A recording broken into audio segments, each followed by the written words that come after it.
ព័ត៌មានទាន់ហេតុការណ៍ការប្រយុទ្ធនៅមីយ៉ាន់ម៉ាខ្លាំងលើដើមឯតបថៃលើព្រំដែននោះកំពុងត្រៀមខ្លួនពេលនេះកងទ័ពថៃនៅឯព្រំដែនថៃមីយ៉ាន់ម៉ាកំពុងពង្រឹងកម្លាំងនិងប្រងជើងការខ្ពស់បំផុតស្របពេលការប្រយុទ្ធគ្នាក្នុងទឹកដីមីយ៉ាន់ម៉ាឯណោះកាន់តែខ្លាំងទៅមិនថមថយសោះតាមការផ្សាយរបស់អាម៉ារីននៅថ្ងៃប្រហ័សទី27ខែវិច្ឆិកាឆ្នាំ2025ទាហានថៃបានចល័តតាមតំបន់ព្រំដែននិងបង្កើតវត្តមានលើសមុនព្រោះថាសមរភូមិក្នុងប្រទេសជិតខាងមីយ៉ាន់ម៉ាឯណោះបានឡើងកម្ដៅខ្លាំងទៀតហើយពលគឺកងកម្លាំងរដ្ឋាភិបាលប្រយុទ្ធជាមួយនឹងក្រុមឧទាមកាន់តែខ្លាំងដៃឈានដល់ការប្រើប្រាស់អាវុធធុនធ្ងន់រួមទាំងមានកាំភ្លើងយន្តថែមទៀតផង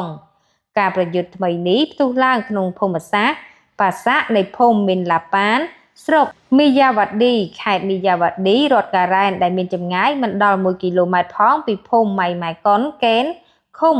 មហាវ៉ាន់ស្រុកម៉ែសតនៃខេត្តតាកប្រទេសថៃឆ្លើយតបទៅសភាពការកាន់តែមិនស្រួលនឹងមានពេលខ្លះក្របកាំភ្លើងហោះធ្លាចូលដល់ដីថៃត្រូវចំផ្ទះប្រជាពលរដ្ឋផងនោះកងកម្លាំងរាជាម៉ានូថៃបានដាក់ពង្រាយទ័ពនិងឃ្លាំមើលសកម្មភាពយ៉ាងជាប់លាប់ហើយនឹងបើកឆាកប្រយុទ្ធតែម្ដងប្រសិនបើចាំបាច់ប្រភពពីអាមេរិនផងដែរ Credit Capital International តកតងទៅនឹងព័ត៌មាននេះក៏បានបញ្ចប់សូមអរគុណសូមជម្រាបលា